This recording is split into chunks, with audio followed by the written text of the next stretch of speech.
If you're ready to discover the peaceful path to true wealth and abundance, then this is for you.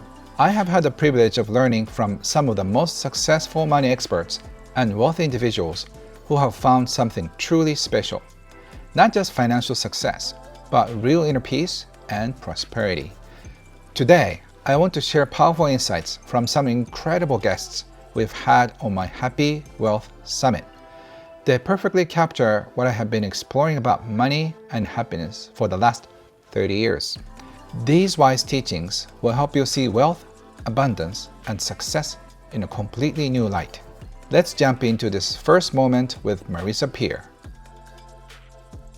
There's a lot of shame. I've been working with people who inherited a lot of wealth. And I've seen something very common in all of them. They have tremendous shame because they inherited money. They have a lot of guilt because they got it so easily. And also they're isolated because, when you work, let's say you work in a factory with your friends and you all go out together. But when you're the boss, we connect with people by being the same. We connect with people who are like us. In fact, the basis of all friendship is we choose people who share our vulnerabilities. But when you have a lot of money, it can disconnect you. And I worked with somebody recently who inherited $7 billion and lost half of it almost immediately. Interesting enough, 70% of people who inherit wealth have lost it in 3 years. And 70% of lottery winners are utterly bankrupt in 3 years. And if you look at, well, how could that be? It comes back to one thing, which is I didn't earn this. I didn't work for it. I don't really deserve it. And when you believe that, you start to unconsciously get rid of it because I don't deserve it. I'm not worth it. It's not really mine. And I worked with a lottery winner who won $10 million. And he was working in a factory making cookies on a very minimal wage, and he won $10 million. And this was about 25 years ago. So there's a lot of money. And he said, I thought it would change my life, and it did, for the worst. I lived in a little community. We all worked in the factory. I bought a big house. Nobody liked me. I didn't have any friends. I was very lonely. When I went back to my old community, if I said, let me pay for all the drinks, they go, there you go, showing off. But if I didn't pay, they go, oh, have we got to pay? Aren't you a millionaire? Don't you remember what it's like for us living week to week? And I could never get anything right. The money made me lonely and isolated. And every woman I dated, they just wanted the money. And when I lost it all and went back to the factories, that I was happy. I belong here. So that was a belief. I belong without money. So you've got to really look at these beliefs because they really influence our entire life. One of my clients told me a story that she was one of 3 daughters, and she was her grandmother's favorite. The grandmother would visit every Saturday, and she'd take a note and she'd fold it up and she'd go, hide that. Don't let your sisters know. They won't like you if they know you got the money. So you hide it. And she said, that money actually caused me pain. I could never spend it because my grandmother said, hide it. I only give it to you. I don't like them. I just like you, but they won't like you if they know. So I formed a belief people don't like you if you have money. And I hid that money away. I couldn't share it, couldn't spend it, felt very guilty. And as an adult, I'm always hiding money. I don't spend it because I have this belief people don't like you if you have money, because her grandmother told her that every Saturday. So this becomes not a fleeting thought, it becomes what we call a fixed belief. And imagine a different story. You say to your mom, can I have some money? And they go, oh, we don't have money. We haven't got any money. I don't know where the money's. I can't find the money, which is a very weird thing to say to a child. I can't find it. I don't go, hey, I've got to pay my gas bill. Let me go for a walk and find the money. I got to pay my internet bill. I better go out and find the money, because nobody finds money. You monetize the skill. But when your parents say things like, people like us don't have money, we just can't find the money, don't know where the money's, I run out of wheat before I have any money left, then children form a belief, oh, money is a scarce thing that I don't have. And sadly, we take those beliefs with us until we look at them, challenge them, change them, and defy them. We can see this over these patterns of people who are always getting rid of money, and other people who say, Oh, I always make money. Money comes to me easily. And even somebody who's gone bankrupt, I'm not using Donald Trump because I'm his fan, but he lost all his money and gained it back again. So Right. there are people who always come back and people who always lose. And we are very impacted by our beliefs. And a belief is really nothing more than a thought you think a lot. So look at your beliefs, question them, change them. Yeah, thank you. I'm very curious about the cultural differences too. I I know you have taught at many different places in the world. Would it be any different about the scarcity mentality in Europe or even UK and Europe and North America, South America, or Asian countries? What are the scarcity mindset differences depending on their culture? A lot of people have this belief that spiritual people should not Mm. have money. If I go to a culture where it's very spiritual, maybe parts of Asia, certainly Hmm. parts of Africa, where they believe that good people Mm. don't have money, preachers don't have money. You and I know Vishen Lakhiani very well, and he told me a story when he had money blocks that at his school there was one teacher who was a wonderful man, very giving, but he had no money. And Mm. Vishen believed good people don't have money. So imagine that belief impacting your entire life. So I Mm. do see the cultural difference, especially in undeveloped countries where they really look up to the pastor or the priest and believe that people like that haven't got money and I shouldn't have money. Many years ago, John and I met this wonderful woman, such an incredible, and she had a terrible illness that could have killed her. And we were raising money for her treatment, and we raised a lot of money. When I gave her the check, she said, "Oh, I can't take that. I Hmm. want you to give it to someone who deserves it more than me." And I'm like, "Darling, no one on the planet deserves it more than you." And she said, "No, I'm not worthy." And when I did some work with her, because I was so alarmed that she couldn't take this money that people had willingly given her, she was a preacher's daughter raised in Africa. And her father said to her, "You must never have any more than the poorest child." So on a Wow. birthday, she would get gifts. He was told, "You must never have more than the poorest person," over and over again. He was a Mm. missionary, so in a very poor community, and she was told, "You must never have more." And so when we tried to give her this money for her treatment, that belief made her reject it. Luckily, after working with her, she accepted it and she's made an amazing recovery. And people wanted to help her, they wanted to give her that money. But how interesting that she couldn't accept it because of this belief, I must never have more than the poorest person. Wow, Someone that's else is worthy than me. I uh-huh. know, So, it's yeah, extraordinary.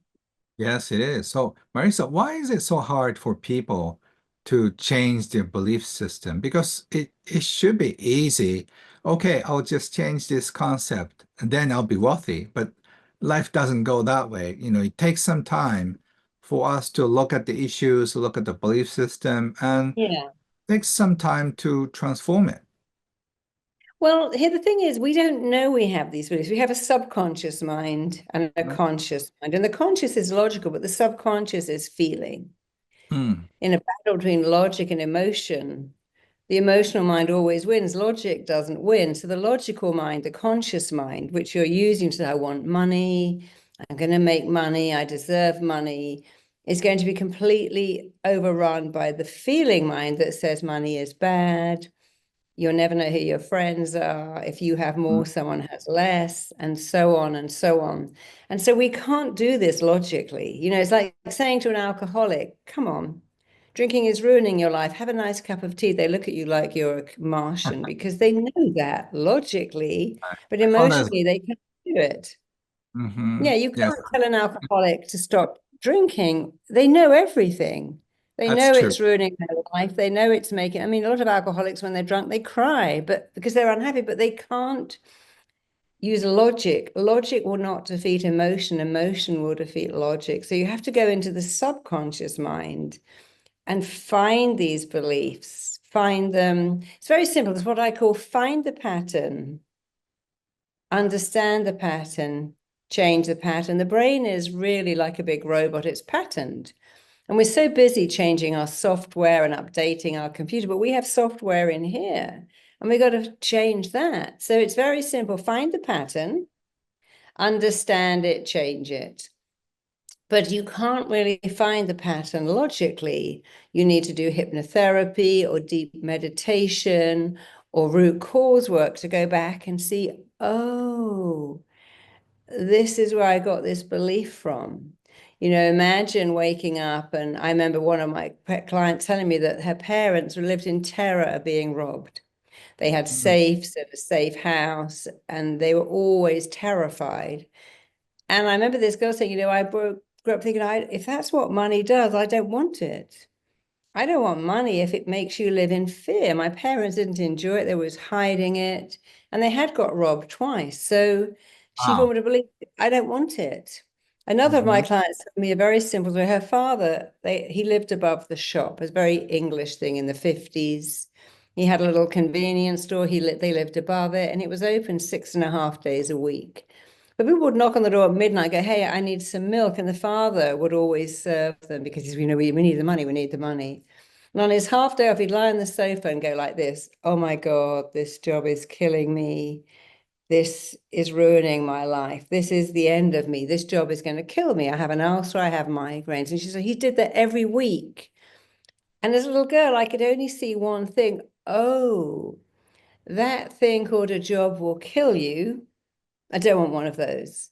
And as a grown-up, she didn't see the pattern. She could never keep a job. She was always fired, or she got bored and left because she had a belief, an unconscious belief. That thing called a job will kill you. That thing called money makes you unhappy. And of course, a child before the age of 5 has no logic, only a feeling. And her feeling was that thing called a job will kill you. I don't want that. And it's so interesting how that belief, she made it, but then it turned around and made her. But when we went back and said, oh, look, let's find the pattern. In fact, if we look at it clearly, it wasn't the job that made your father ill. It was the fact that he didn't have any business skills, which he could have learned. He didn't employ any help. He did it all himself. If he'd have learned some management skills, he could have had that shop. And so it wasn't the job, it was his naivety that caused him the pain. It wasn't the job at all. It was the fact that he didn't ask for help. He didn't say the shop shuts at 6, and if you want cat food, we open at 9. Do not knock on my door at 11 o'clock at night. But he didn't do that. Yeah. So when she could look at it and reframe it, because it's all about reframing, oh, I found the pattern, but I'm going to look at it, question it, change it. And now I'm going to change everything. So we've got to find it, understand it, change it. And when you find it, understand it, and change it, your life will change so dramatically. Wasn't that amazing? That story really makes you think. Marisa shows us something we don't usually talk about, how hard it can be to have money, especially when you didn't earn it. We often think rich people have it easy, but she's showing us that money can bring guilt, shame, and even loneliness. The lottery winner who lost all his friends, the woman hiding money from her sisters, the girl who believed having a job would kill her. All of these stories have something in common.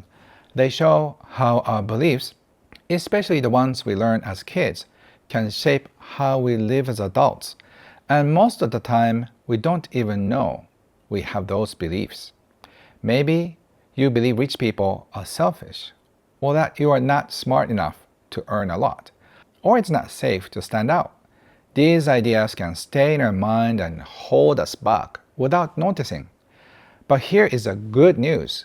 Beliefs can change. If you find a belief, understand where it came from, and then choose a new one, your life can change too. So here's a question. What is one belief about money that you learned when you were young? And is it still helping you today? Let's keep that question in mind as we move on to my next conversation with a best-selling author and dear friend, Alan Cohen. Yay, Alan!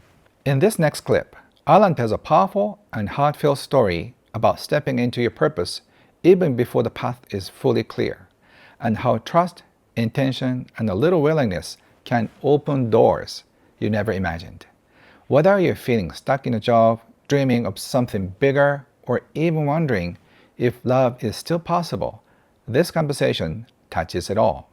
And as you'll hear, sometimes the only thing standing between you and your next miracle is the courage to say yes. So let's listen to what Alan has to say. Here we go, Alan.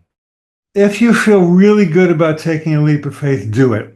Mm-hmm. However, if you have fears about doing, like, how am I going to support my family? How am I going to pay my mortgage? It might not be a good idea because your fear, it's like driving with the foot on the gas and the brake at the same time. Mm-hmm. You're moving forward, but the fear is stopping you. So I would suggest to those people, keep your day job if that's important to you for income, but simultaneously build your joy and passion path. You can do your coaching, your artwork, your music, your writing in your spare time and let that build simultaneously with your day job. And then at some point, you may be able to shift and say, well, I'll work part-time here and I'll build my coaching or art business simultaneously. So you have to be at peace with your choices. If you try to force yourself to do something you're not ready to do, you're going to backfire. But I do know people have taken leaps of faith and they've worked. So it's a very personal thing. Each of us has to look into our own heart and ask for guidance. Mm-hmm. Wow. So every day, is there any affirmation you can use? I'm on my right and perfect path. I'm guided by spirit. I'm here for a purpose. I know what I need to do, know when I need to do it, know it. God's timing is perfect. Everything reveals itself at the right and perfect moment. All is well. I am lovable and life is taking perfect care of me. Wow, thank you. I just asked one, but you gave me like 10. Well, you can just, people can just cut this out of the video and you can put that on your wall and you'll be fine. Yes, thank you so much. I always admire you. You're just a fountain of wisdom. It keeps flowing and pumping up. One of this is the perfect opportunity to share what Alan gave me almost 10 years ago. I wanted to go international, and he knew of my dream of writing books in English. And one of the reasons why I could publish from Hay House is Alan Cohen has been working with Hay House for so many years. So he got me along with my other friends, and they helped me just coordinate with Hay House, and my dream came true. So at the time, about 10 years ago, I asked Alan about what do you think of my path for as an author in English, and he said, "What got you here will get you there, so no problem." And that is very simple, but I realized I think I sold about 4 or 5 million copies at the time, and I knew that everything was a miracle. So I was guided Wow. up to that point with, like, say, 120 miracles. And when Alan said, what got you here will get you there, if I had 120 miracles almost every week and for the past 15 years, how about another 5 or 10 miracles? So I feel so comfortable and also peace that, okay, Alan, I think you're so right. What got me here will get me there. And Mhm. here I am after 10 years. I'm doing this internationally, and my dream came true in Kyoto. I attracted 50 international mastermind group with from 20 different countries. So thank you so much, Alan, for giving me that. Remember? Well, Do I you gave you remember? the idea, but you ran with the ball, you know. Yeah. And it's true. You see, you have such a beautiful, generous consciousness, Ken. I mean, you're the most generous people, one of the most generous people I know. And you started out by giving out, what was it, 100,000 pamphlets? Was that it? It They, started with 3,000, but yes. 3,000. Yeah. And then, but you just gave them, right? Yes, I ended up giving away 2.3 million physical copies. Oh, really? Wow. Well, I didn't know Yeah. it was that many. Cost me Yeah. $1 million, by the way. Yeah. And so you had to have huge trust in order to invest all that money and give all those pamphlets away. And that was the seeds you were planting. And of course, your consciousness has only grown since that time. So when I said, "We'll get you here, we'll get you here," I was absolutely there. I was absolutely confident that your consciousness that had built your career was going to continue to build it because you're bringing the same consciousness to the next level. And of course, you've been very successful with Hay House. And I love your new book. Is the new book printed yet? One with the 9 letters and all that? Is that out yet? Yes. Okay. Yeah. Okay. Well, I love that book. I was just a fan. I forgot the title, but it's just tell the title again. The True Wealth. Yeah, it's a Yeah. fantastic book. I just loved it. And so, your wealth consciousness is only built and built and built, which makes you a mega star internationally now. Yeah, so it's so weird that people talk to me in a cafe in Helsinki and in Mhm. Paris and London because my YouTube has been viewed for more than 100 or 200 million people. So Wow, people great. can recognize me. And my dream is still expanding. I'm going to be in the film and I may start an English-speaking show in Great. America, Great. when you get the right visa. Great. So this is expanding. So, but also, at this level of where I am, I'm also feeling another kind of set of fear. Like, okay, I have had enough. Like, I don't need to ask more. But Yeah. the universe seems to be just showing me, hey, Ken, there's another door. I know it's what's out there, but I'm a little afraid to open the door because something Yeah. so big is waiting for me. So Wow. you know that you're very excited about opening the new door, but as much as you're excited, you feel scared. What Yeah. would you Yeah. do? Yeah, that's a good. Well, usually excitement and fear is a good formula because the fear means that you're breaking out of the old mold. You're breaking out of the old. You're moving from a smaller room to a greater room. So, what's the new door for you, Ken? Let's hear. What would you be doing if you opened it? Yeah, so it's a deal for PBS, American TV show, and Mhm. it's an old media, but very respected. So Mhm. I think your friend Wayne Dyer, Dr. Wayne Dyer, used to do so many years, right? So Yeah, doing shows like that or yeah, doing something more visible is a little scary, but at the same time very exciting because I want to really share my ideas of happy money. yeah, So my ideal is without people getting to know me, I can get the philosophy out. But somehow yeah, it's not easy that way. I need to come out with a philosophy. That way I can do it better, right? But I'm shy in general, as you know. So as much as I want my philosophy or ideas out there, so I'm just kind of hoping somebody will do it for me. yeah. Well, the universe will do it for you. It's not your. It's like my experience, Ken, is that if something is right for me, it shows up and it works. Hmm. Whether I'm excited about it or I'm afraid about it. Like, I truly believe, Ken, that each of us has a right path of destiny in life. And when we follow that path, then all the perfect people. I'll tell you another good story. A friend of mine was getting divorced, and she and her husband negotiated their own divorce. And they got to the final sticking point was pension plans. And during their marriage, they agreed that if one of them died, the other one would get the pension plan. But the husband did not want to agree to that after the divorce. And they fought about this for quite a while.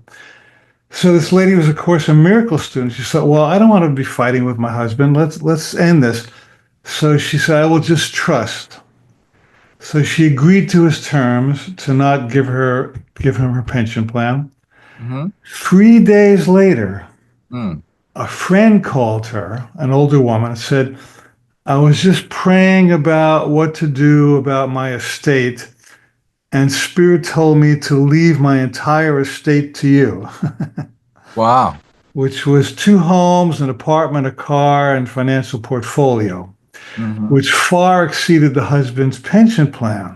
Mm. And so the universe was taking care of this lady independent of her husband's pension plan. And Mm-hmm. she kind of had a date with destiny to be wealthy, and it was coming through a different door than she expected. But regarding your next step or mine or anybody's, I really think that we make a deal before we're born that we're going to do certain things in this world.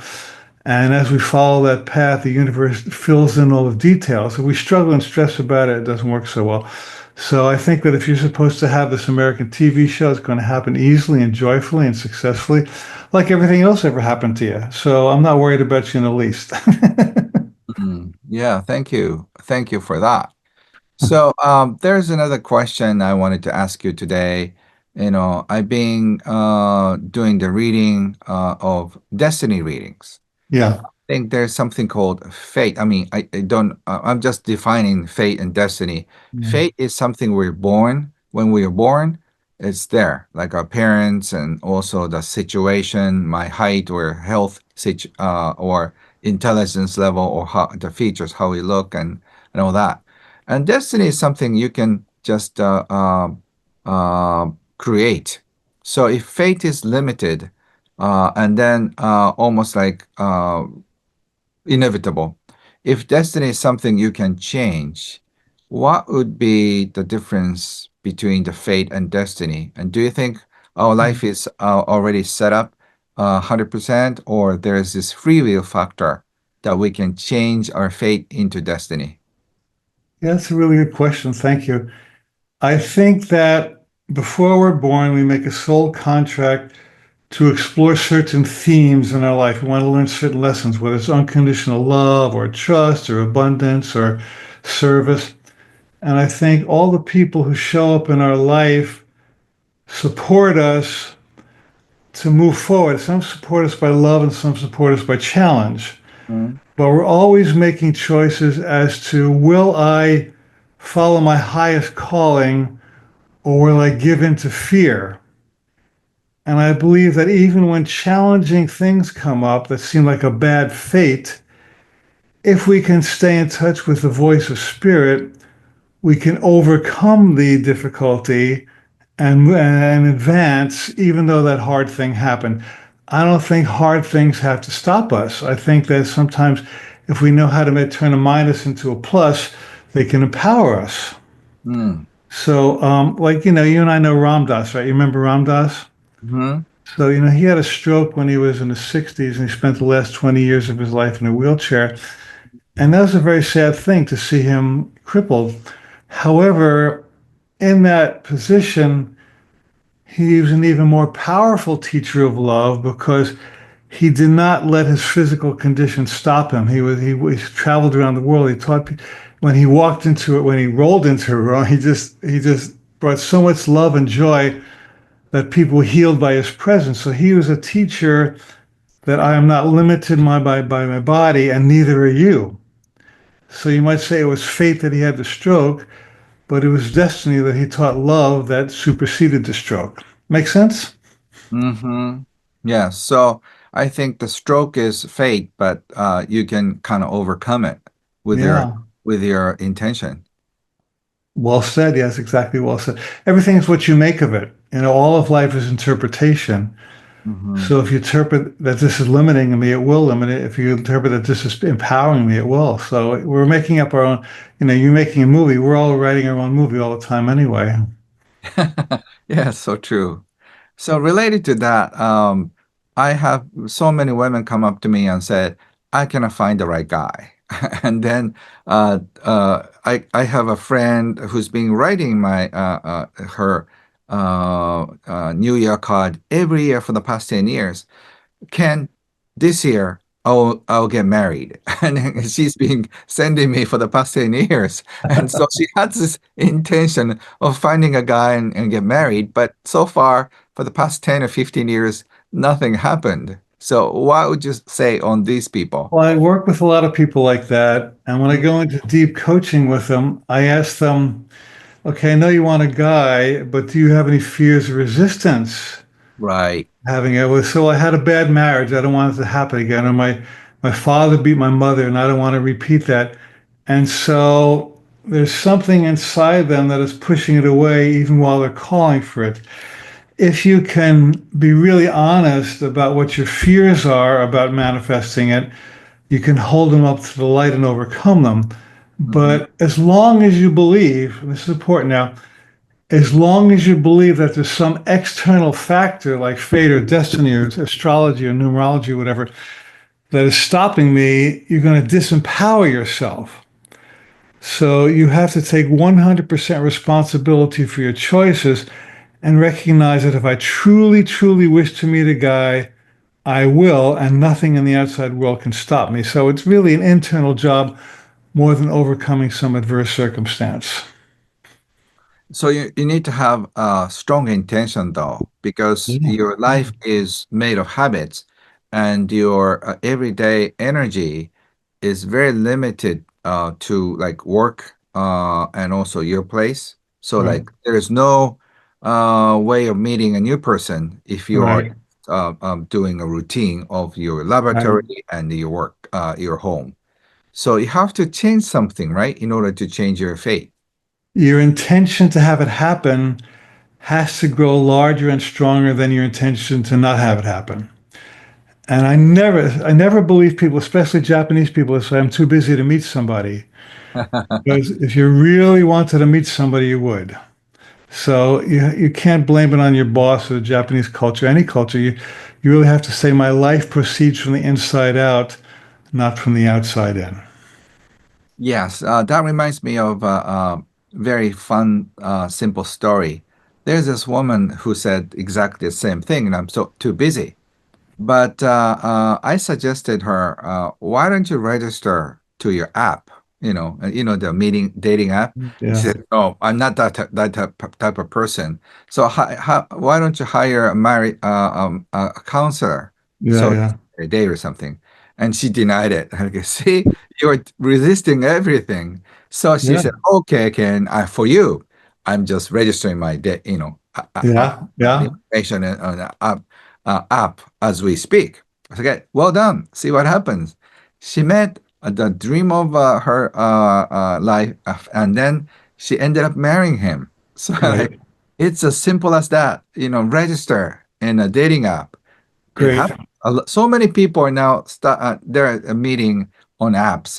Like our days, Alan and me. Like there were faxes or only phone calls, right? No emails, no stuff. Yeah, And yeah, now people are meeting each other with apps. So I think with the intention and the help yeah. of technology, all those things are happening. The Course in Miracles says that all that's required for a miracle is a little willingness.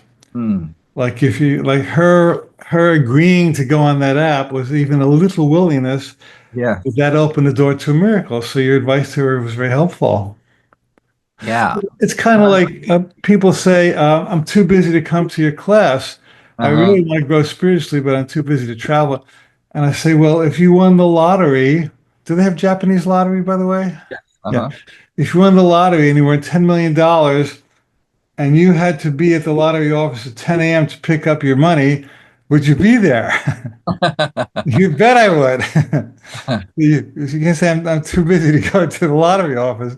So if something is important enough to you, you'll do it. So, right.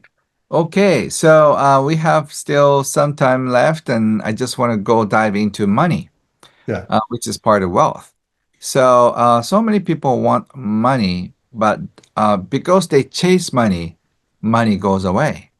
yeah. So, we want to focus on abundance, not only money, but how to invite more abundance in our life. Yeah. So when people tell me I don't have much money, I feel poor, I say, well, make a pie chart and put 8 slices on it, and money's one of them. Mm-hmm. But please tell me the other areas of your life in which you are abundant. Mm-hmm. Okay, we'll have a lovely wife and children. I like music, I have a spiritual path. I like to be in nature. And they'll list 7 or 8 or 10 other areas of abundance. And I say, well, how do you feel now? They say, well, I feel abundant. And so if you're focusing on money only as the only equation with abundance, you don't have much money, you're going to feel poor.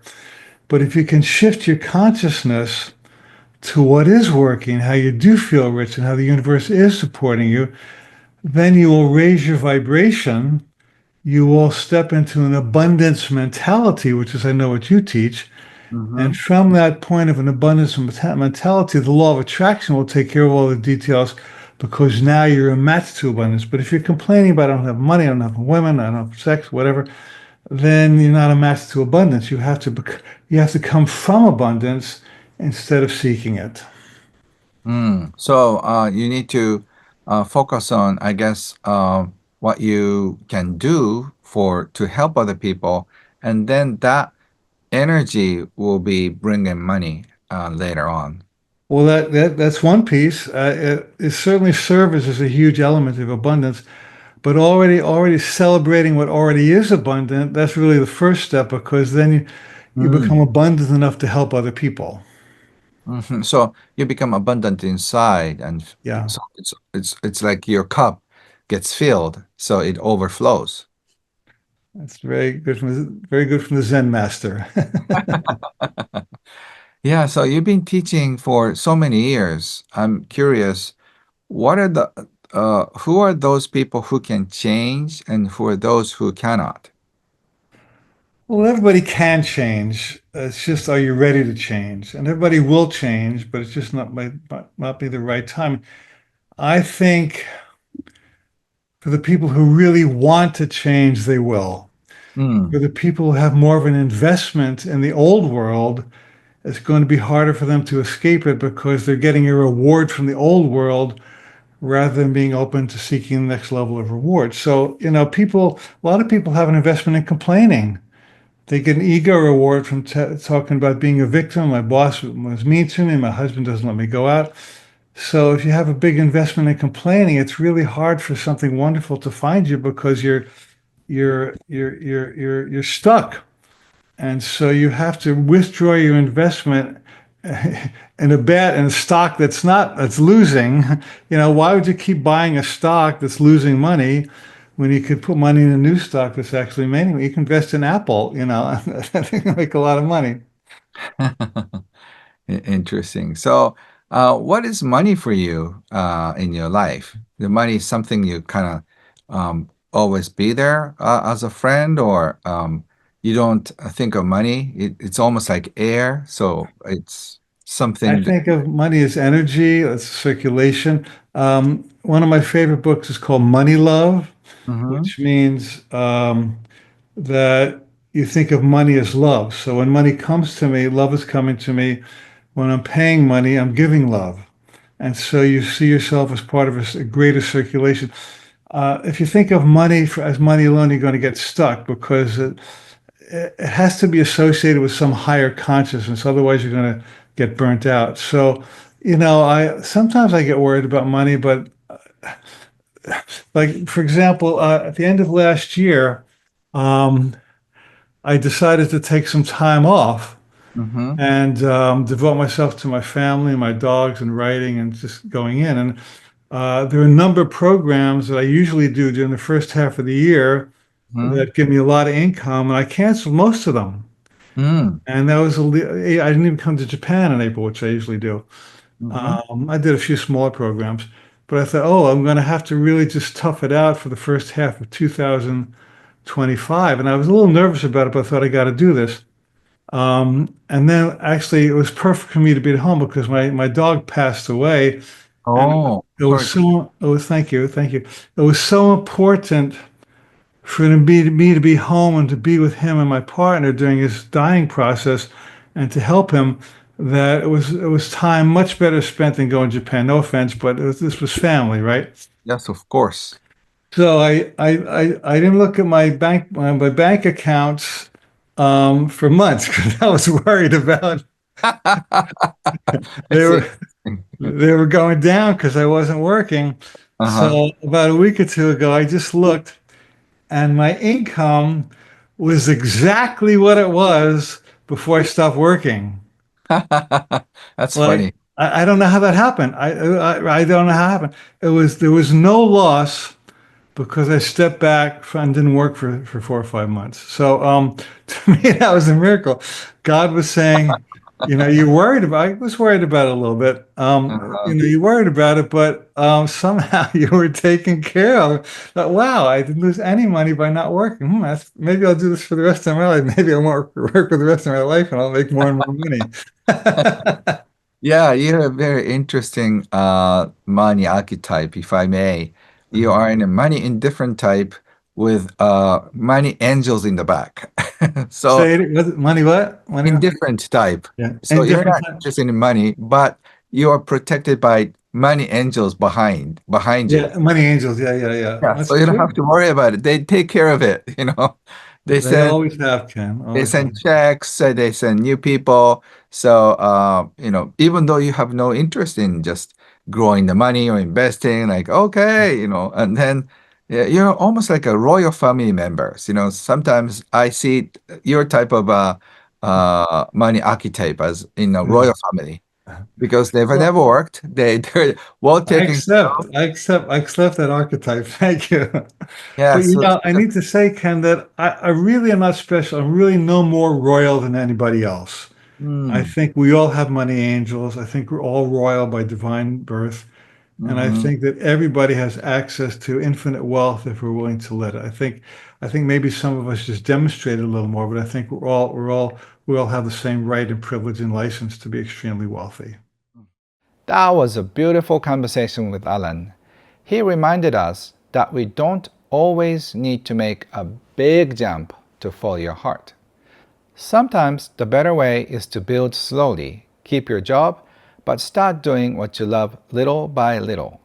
That way, you grow your dream while still feeling safe and supported. I also liked how he explained fear. Fear is not always a bad thing. Sometimes fear just means we're growing, we're stepping into something bigger, and that's okay. Even when we feel scared, we can still move forward one step at a time. Another part that really touched me is when he said, "What got you here will get you there." It's a simple sentence, but very powerful.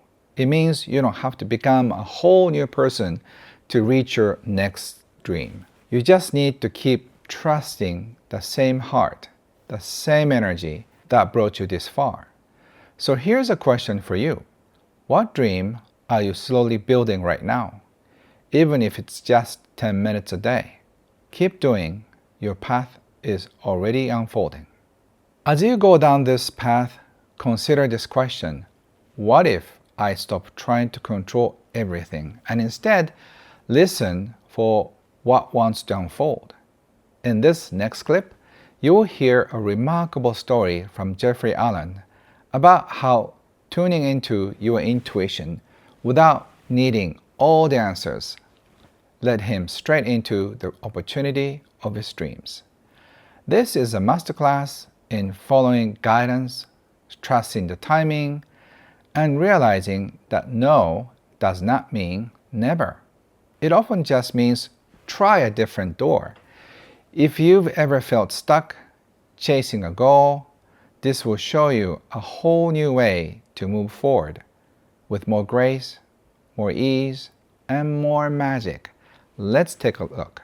I've been teaching for about maybe 10, little more than 10 years, teaching seminars on intuition and energy healing.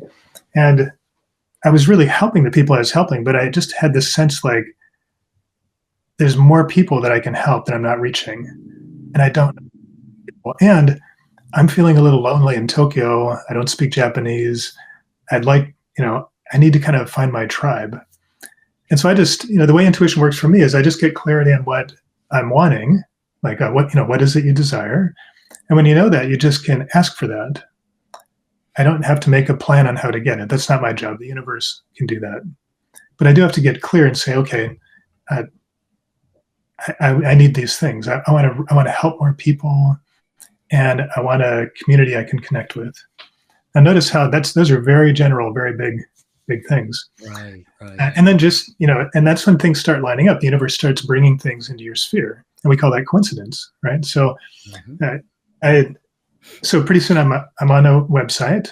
I think I was studying some video classes, and somebody said, "Oh, if you want to see good marketing websites, go to this company called Mind Valley. They're doing a great job there. And so I went over to the website to check it out. And then somehow I found, oh, there's a conference coming up like in Thailand next month or 2 months from now. And I thought, oh, I really want to go. And just the energy I just really felt it. I don't know what it is. It was called Awesomeness Fest. I had no idea what it was about. I didn't know anybody from Mind Valley before, but it felt like the right thing. And so I was like, okay, I'm just going to go. And I show up there at the event, and I'm just listening really clearly. Oh, I need to go a day early, right? So I arrive at the event a day early. I'm sitting in the lobby, and so I'm just feeling into it, tuning into my guides, saying, okay, why am I here early? There's nobody here. What am I supposed to do? And I thought I heard two things. One, talk to the person who's organizing the event and offer to help out with holding space or doing energy healings for the staff. That's something I had a lot of experience with, working events like this. So I thought, okay, great. I get that intuition. I'm going to do that. And then also, tonight, go over to the bar and hang out there. And I was like, okay, well, I don't drink. I'm not really into loud spaces, but all right, I'm curious what's going to happen, right? So I just say yes and try out all my guidance. And so two things happened. So one, I connected with Tanya, who's organizing the event. And sure enough, within a day or so, she was asking me to help out. I was doing energy healings for the staff.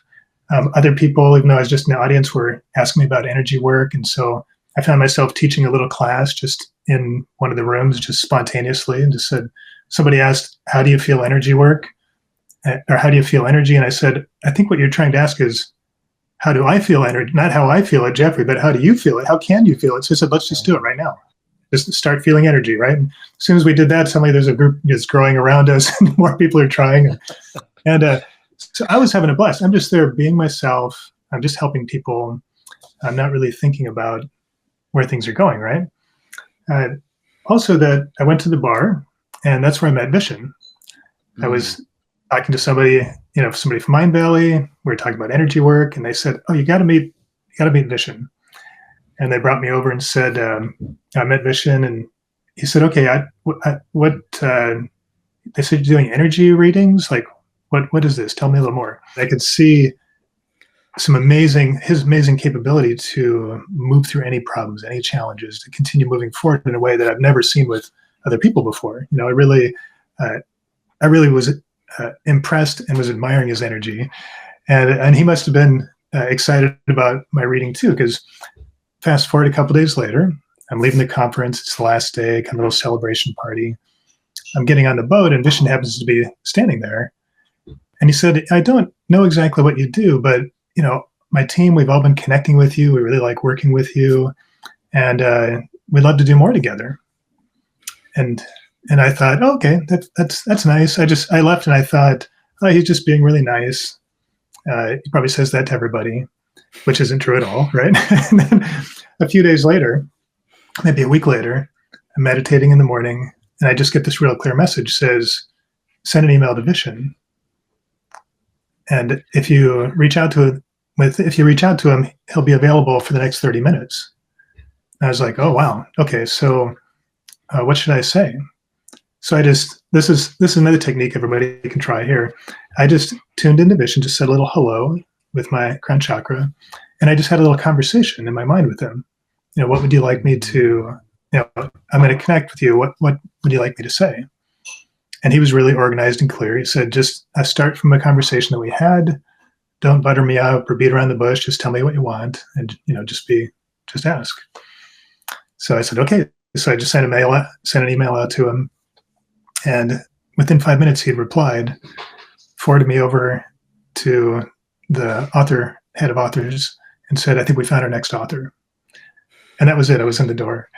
And the funny thing is, it's like, I'm telling this sort of spirit mind track, the intuition track, where I was just following and listening. And that's what got me in the door. But I also tried to follow the material mind track. So at the same time, there was a group that was talking there at the conference that was about, would you like to become a Mind Valley author? And I went to that talk and I listened to them, and I realized two things. One, I didn't meet any of the criteria. They had this list of criteria I'd have to make, and I didn't meet those criteria. And also, they wanted you to have the whole program done before you approached them, and I didn't want to do that. I wanted to make something together.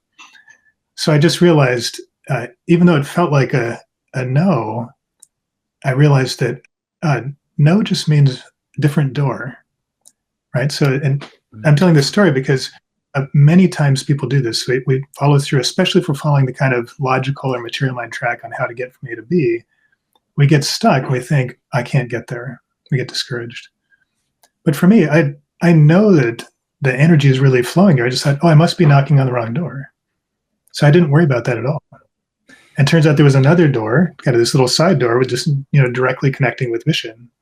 Not even through intention. I didn't seek him out.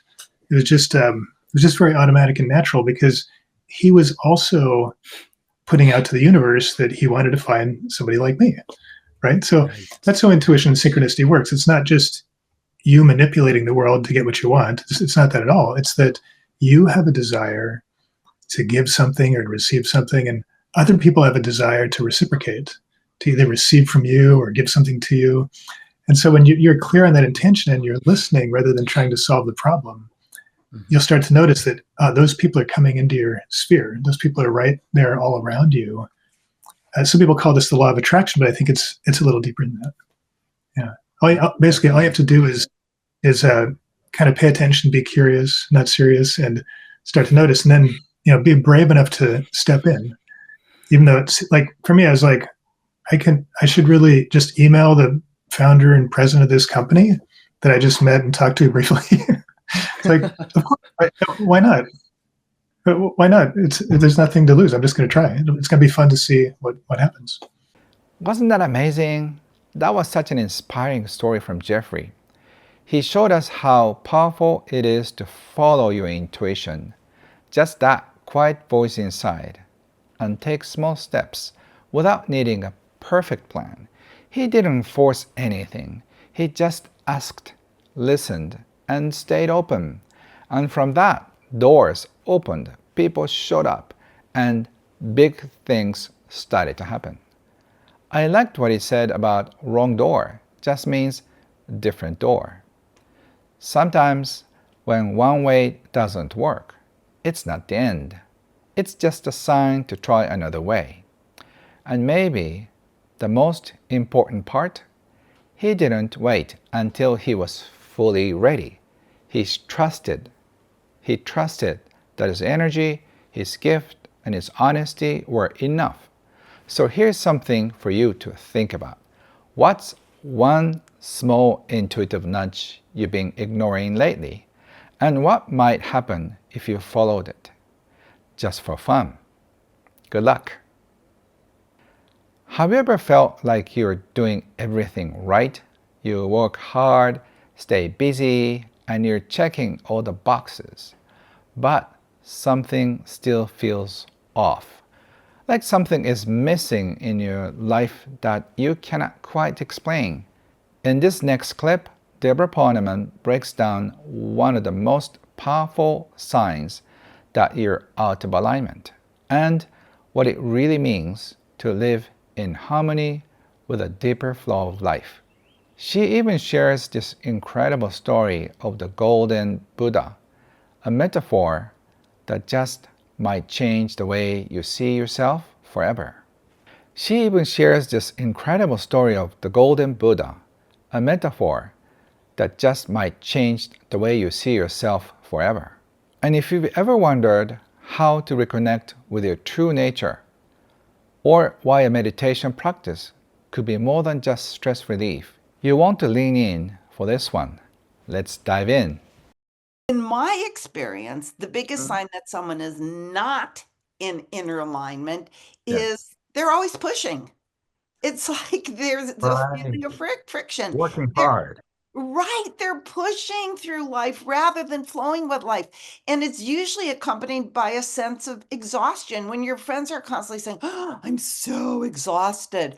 Or if someone is more aware, they might say, I don't know, I'm doing all the right things, but something still feels off. Or why am I working so hard and not getting the results? That's a red flag. Other common signs of being out of alignment are feeling like life is a struggle, or even if you have chronic self-doubt, or here's a good one, or a constant need for external validation, Ah, right? But right. but there's a question here. The question is, and you're going to love this question, in alignment with what? Mm, What does it mean to be out of alignment?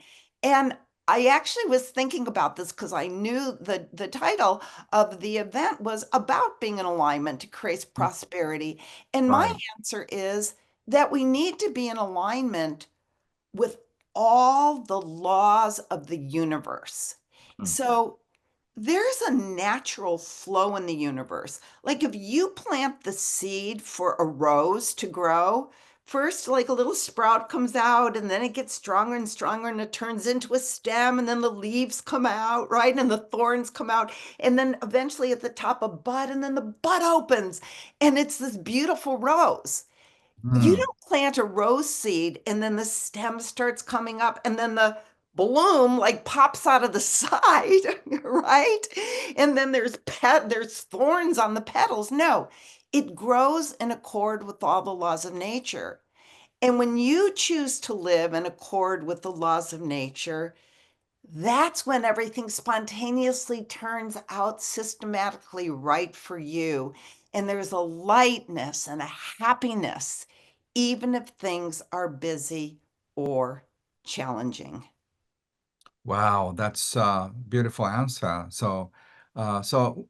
If you're not in alignment, what are the things you should do?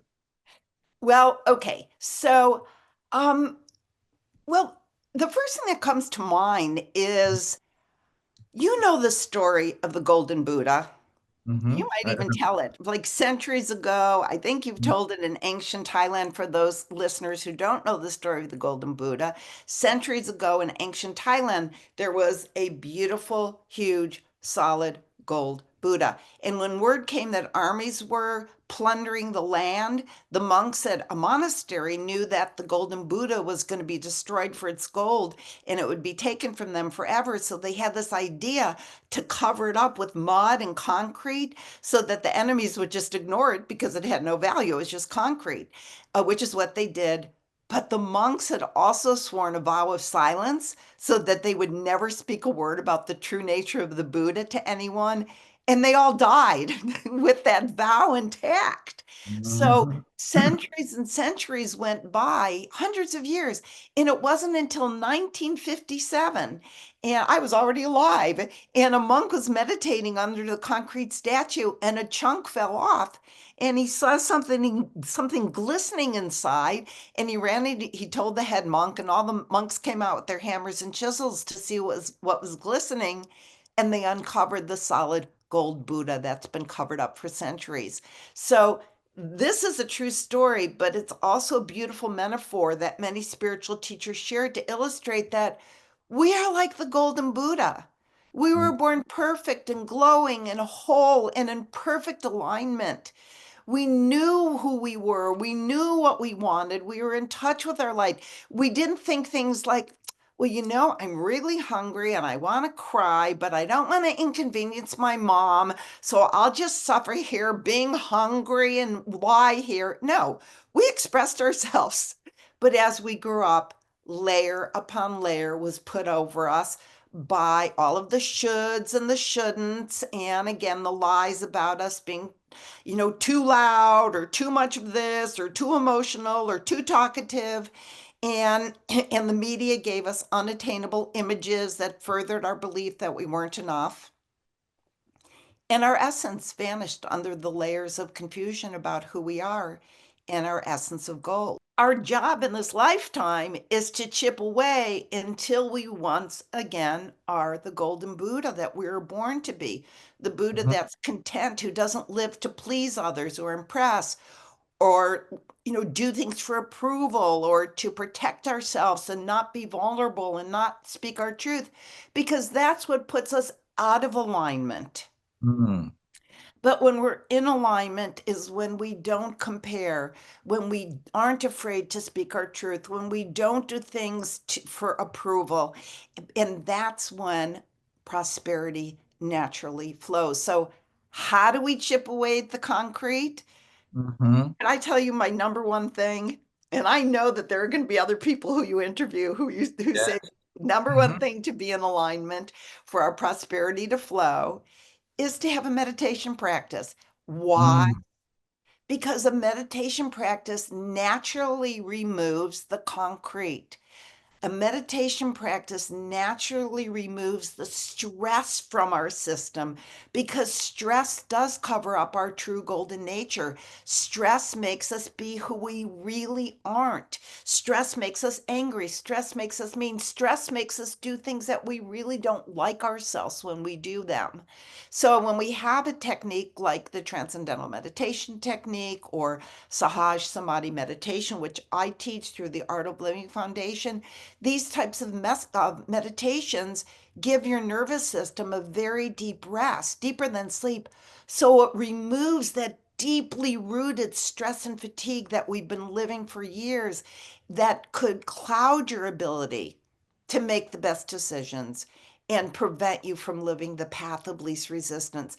The more you meditate, the more you spontaneously come into alignment, and then all your decisions are in accordance with the laws of nature and the will of the creator. And there are other things, but I think that that's the basis to really living in alignment, because when we're stressed, we can't live in alignment. Debra helped us see something really important.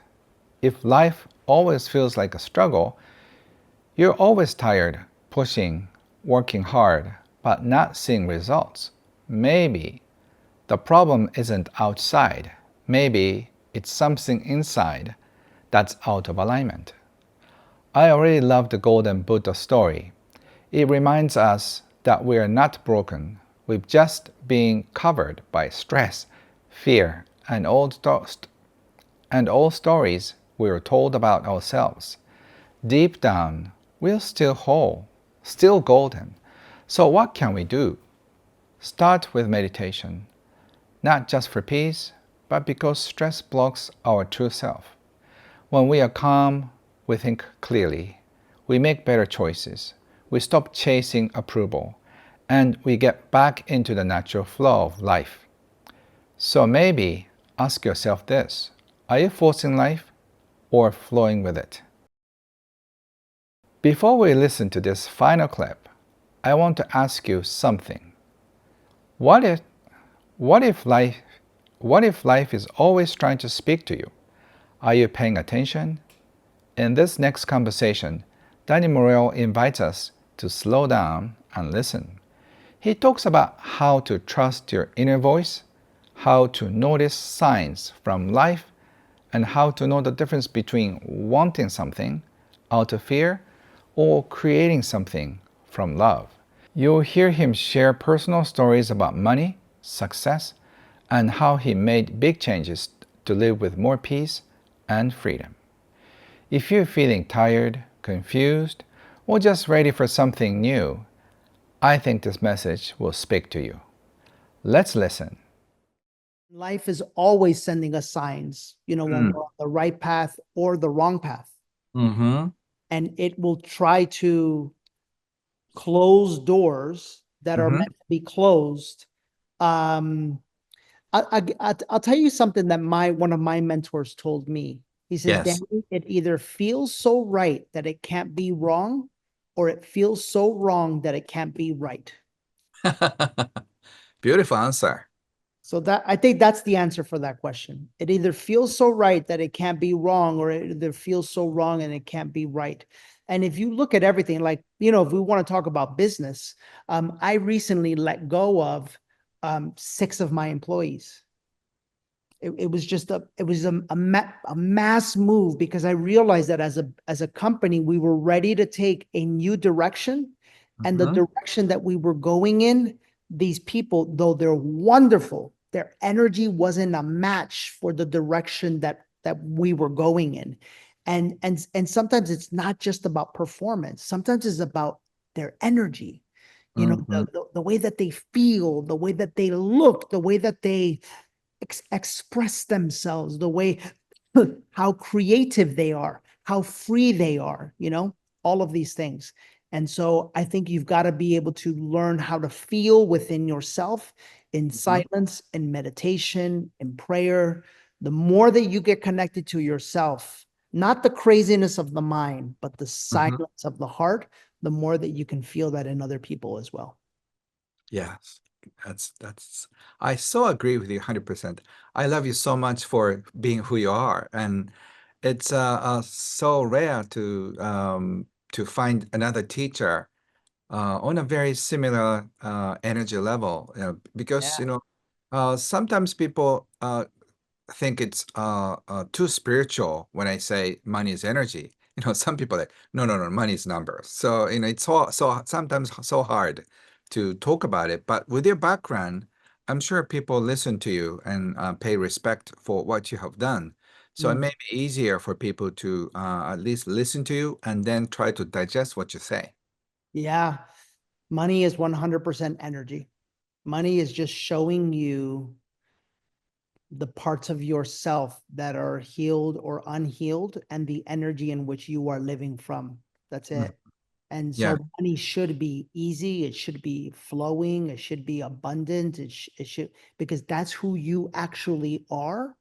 And, the journey we take people on is to heal all of that so they could return to their natural state. Yeah. Yes, and I think you're talking about trust, and if either you trust the flow or you're afraid that you cannot find the flow. That's So how it. can you shift trust from fear to trust? Yeah. Ken, I would say everybody 10 minutes a day. Go Mm, sit down on earth, on nature, take your mhm. shoes off, take a couple of deep breaths in, connect with your breath, visualize your heart opening, and just sit in silence and listen. Listen to the birds, the wind, the trees, reconnect to nature. Because the tree trusts, you know? Yeah. And when we realize that we are the tree, that's when we realize and we understand all of life. Yeah. Yeah, you sound like my Zen master. So I really enjoy your teaching. Thank you so much for that. Yeah, for Okay, sure. I have a few more questions and we have to Sure. end soon. Okay. So, what is the difference between manifesting from the ego and manifesting from the heart or soul? Well, manifesting from the ego is filled normally, the ego is fear Mm-hmm. and the soul is love. So typically what happens is when we want to manifest a new car or more money from the ego, what typically is happening is that we want the money or the car for what we think it will bring to us that we don't feel we already have inside. So maybe it's going to make me feel happy. Well, you should be happy inside without Mm-hmm. the money. Mm-hmm. Or maybe it's going to help me get seen from other people. Well, you should feel seen by yourself without the money. Or maybe I'll finally feel significant.